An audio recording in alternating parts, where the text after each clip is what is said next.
DJ में मनपसंद गाना नहीं बजाया तो शराब के नशे में दूल्हे पक्ष ने दुल्हन पक्ष को जमकर पीटा। मारपीट के बाद बारात थाने पहुंची। थाने में मामला दर्ज हुआ और बारात बगैर दुल्हन बेरंग लौटी। दुल्हन पक्ष का आरोप है, मारपीट के बाद द्वारचार में दूल्हा पक्ष ने दहेज में 21,000 रुपए नगद मांगे थे। चित्रकूट के थाना मऊ अंतर्गत एक गाँव में आई थी बारात। कल आपके यहाँ बारात आई थी, क्या वजह थी जो मारपीट हुई और बारात वापस हो गई? बारात की वजह थी, हमारे भैया खाना चला रहे थे और भैया कुछ नहीं बोले, लेकिन उनकी सिस्टर खाना खा रही थी अंदर और वो चूहा गिरा खाना में तो वो तिनिंग कर फैले आ गई। बोल रही किसी मजाक किया था मुझसे, तो बोल रही मैं खाना नहीं खाऊंगी और खाना गर्म नहीं है, ठंडा है, मैं खाना नहीं खाऊंगी, अपना खाना रख लो, मैं चली जाऊंगी। फिर रोते रोते चली गई। वहाँ गई जनवास में, जनवास से आई, उसके भैया आए स्टेज में बैठ गए और हमारे भाई खाना चला रहे थे, फिर बस वैसे ही मार दिए, कुछ दिक्कत नहीं है। और दहेज के लिए बोल रहे थे कि मुझे इतना चाहिए, बोल रहे थे 20,000 चाहिए मुझे, वो जो मतलब द्वारचार होता है, बोल रहे थे हर एक चीज़ में मुझे 20-20 हज़ार चाहिए। तो हमारे मम्मी पापा को उतना नहीं है तो क्या दें, इसीलिए हम लोग नहीं दिए, तो बस उसी में मार रहे थे। तो आपका आरोप है कि कहीं ना कहीं इस चीज को आपके यहाँ कल बारात आई थी? जी आई। और क्या हुआ है? कल आई थी सर बारात, तो उसमें जो है दहेज मांगा जा रहा था। तो जैसे दहेज 21,000 कई लोग बयान मांग रहे थे हर एक नेग में, तो जैसे 21,000 हमारे नहीं है, गरीब आदमी हैं, तो हम कहाँ पाएँ। तो ये जो बात होती रही, फिर इसके बाद जो है यही खिसपस से तो लड़के लोग वहाँ खाना इनको परोस के खिला रहे थे। तो वहाँ खाना खिलाते खिलाते पता नहीं क्या बात हुई, वहाँ बड़े वाले लड़के को पहले मारे, फिर एक छोटा वाला भाई को उसको मारे, फिर यानी मेरी बहन के लड़के को मारे और मेरे देरानी के लड़के को इस तरह मार मारे कि बिल्कुल खून से बूढ़ गया था, उसके कपड़े बिल्कुल खून में बूढ़ा रहा। तो इस तरह हालत ये बाराती वाले कर रहे, केवल ये दहेज के लिए इस तरह कर रहे थे। कहाँ से बारात आई थी? ये आई थी रायपुरा से। रायपुरा थाना जी, चित्रकूट में? हाँ हाँ। और आपका क्या नाम? मेरा नाम है गीता। अरे हाँ, क्या हुआ था, क्या घटना हुई थी कल रात में? घटना ये हुई कि अचानक ये आए बारात लेके, खाना पीना अपन ने खिलाए पिलाए, इनको स्वागत सत्कार किया, जो भी अपन से बना चाय पानी नाश्ता सब दिए। खाना खाने के बाद इनसे ऑर्डर लिया गया कि भैया अब आप लोग बारात लेके आइए।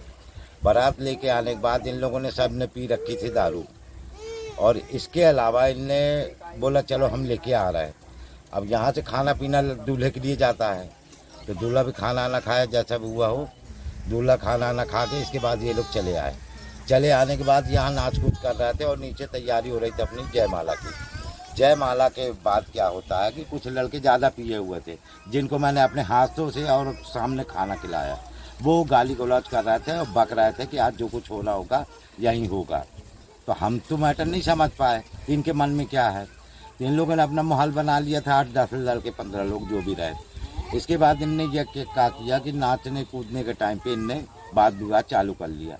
अब मैं तो नहीं जानता कि मेरे रिश्तेदार हैं या मेरे घर के हैं तो सब एक जैसे। अब नाइट में कोई किसी को पहचान नहीं पाया, रात के करीबन 12-1 बज रहा था, ये तो बात जायज़ है।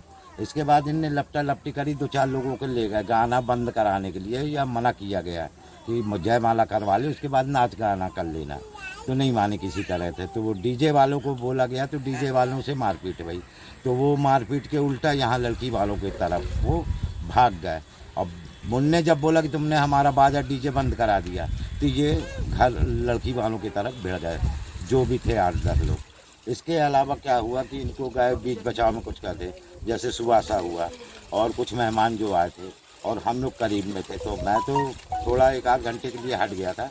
इसके बाद इनकी मारधाड़ हो गई।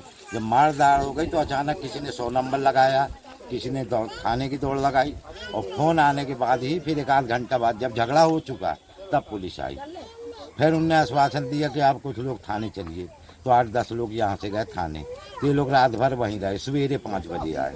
अब क्या निर्णय हुआ किसी का कोई मतलब निर्णय नहीं लिया गया। इसके बाद सवेरे बुलाया गया कि सवेरे आप लोग 10 बजे आइए।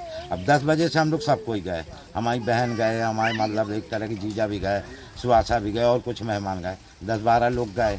वहाँ हम लोगों का कोई सपोर्ट नहीं, कोई सुनवाई नहीं, सीधा डांट डपट के भगा देते रहे कि तुम लोग साइड हो जाओ। अब वहाँ बातलें चल रही, लिमका आ रहा, नाश्ता हो रहा, पानी हो रहा, तो हम लोग भाई बिगड़ पानी वाले हैं। हम लोग भीग के प्यासे रात भर रहे और दिन भर से फिर खड़े हैं। करीबन वहाँ से हम लोग 2 बजे आए तो निर्णय ये हुआ कि तुम अपना हिसाब दे दो, तुम अपना दे दो। इसके बाद उनने कागज़ ले लिया, बोले साइन कर दो। जब कोई लिखा पढ़ी नहीं भाई तो साइन किस बात पे करें। वही हमारी भांजी ने मना कर दिया, हम किसी पे कोई कागज़ पे दस्तखत नहीं करेंगे। आप सुनिए अन्यथा ना सुनिए, या फिर हम बड़े उच्च अधिकारियों के पास जा रहे हैं। बस इतना निर्णय हुआ, हम लोग चले गए। जैसे प्रार्थना पत्र में आपने दहेज का आरोप लगाया है, हाँ, तो क्या मांगा गया और क्या? बस हर निर्णय में 20,000 दो, 25,000 दो। भाई तिलक में 21-11 की बात, भाई 11 तिलक में देके आए। बर्तन कपड़े जो देना था शुरुआत में वो दिया है। इसके बाद वहाँ से उनने ठान ली। अब बोलते हैं हमको लड़की को मोबाइल देना। क्यों देना है मोबाइल लड़की को? भाई हमारे घर में बुजुर्ग लोग हैं, बड़े लोग हैं, हम क्यों देने देंगे? आपने परमिशन ली या किसी से पूछा? नहीं, हमको देना है। दौड़े दौड़े मोबाइल लेके चले आए।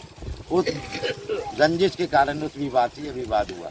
दूसरा, इनने हवा फैला दिया कि भाई तुम्हारे घर में भूत प्रेत है। अरे भूत प्रेत है, तुम बीमार रहेंगे, परेशान हम होंगे, तुमको क्या दिक्कत है? जबकि परेशानी उनकी तरफ से थी। अब उनके यहाँ कौन कमा रहा है, क्या कर रहा है, ये हमको जानकारी नहीं है। लड़का क्या कमाता, कितना पड़ा, ये भी हमको पता नहीं। बल्कि रिश्तेदारों ने मना किया कि वहाँ रिश्ता मत करो। ये बात जायज़ है, लेकिन लोगों ने बोला नहीं हो गया, बन गया तो हो जाने दो। बस इसके बाद वो विवाद चालू हो गई लेन देन से। अच्छा, क्या नाम आपका? मैं चिंतलाल लड़िया लिखता हूँ, कटनी से। लड़की के आप कौन है? मामा। क्या हुआ कल, क्यों मारपीट हो गई? आपके यहाँ बारात आई थी। अरे सब कोई दारू पिए थे, ओवर टाइप नाच रहे थे।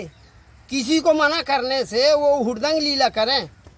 जब हर चीज़ का नहीं हुआ तो भाई देखो गरम खाना कहीं इसका नहीं, मतलब हर चीज़ निकाल रहे हैं कि हमारा खाना अच्छा नहीं। वो लड़की आई नहीं 4 चटे तुम्हारा ये, वो लड़कियों को इतनी बुरी बुरी गाली दे रहे थे तो मैं कह नहीं सकता, क्योंकि तुम चिट डालूंगी फलाना ठिकाना, हीरोइन बन के तो आई नहीं 4 छठे 8 थे। तो ये क्या नाटक है? खाना ही नहीं है बनानी, पूर नहीं बनी, ये क्या बोल रहे? जैसे आपने प्रार्थना पत्र दिया दहेज को लेकर, कहा गया क्या है वो?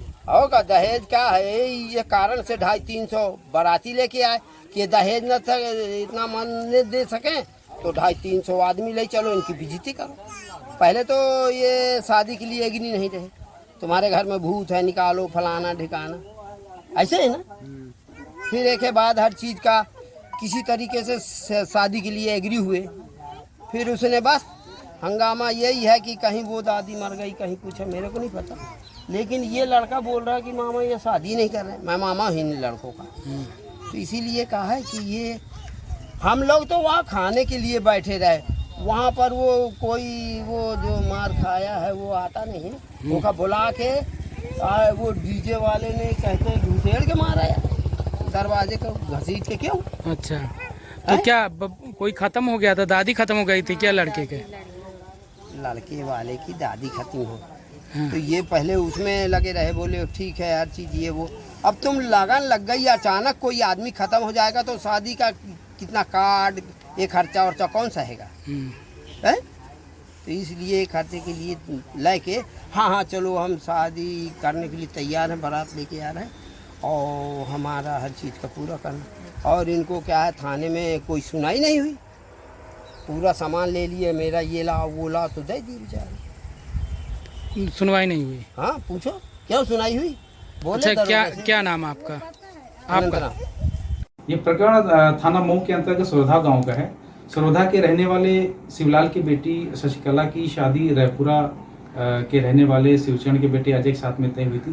कल बारात आई थी 26 तारीख को, कल बारात आई और डीजे को लेके, डीजे बजाने को लेके रात में करीब 2 बजे तरफ जो है दोनों पक्षों में कुछ विवाद हुआ, उसमें मारपीट भी हुई और दोनों पक्षों में दो तीन लोगों को हल्की फुल्की चोटें भी आईं। इसके साथ ही थाने में इन लोगों ने फिर तहरीर दी। तहरीर के आधार पे एनसीआर भी पंजीकृत की गई है और 3 लोगों के खिलाफ जो है सीआरपीसी की धारा 151, 107, 116 के तहत कार्रवाई की गई है। प्रार्थना पत्र में लड़के पक्ष से जो प्रार्थना पत्र प्राप्त हुआ था उसमें दहेज की जो है इसमें मांग को लेके आरोप लगाया था, लेकिन जांच के बाद पता चला कि ऐसी कोई बात नहीं है और बाकी इसकी जांच चल रही है। जैसे ही जांच होने के बाद में जो भी तथ्य सामने आए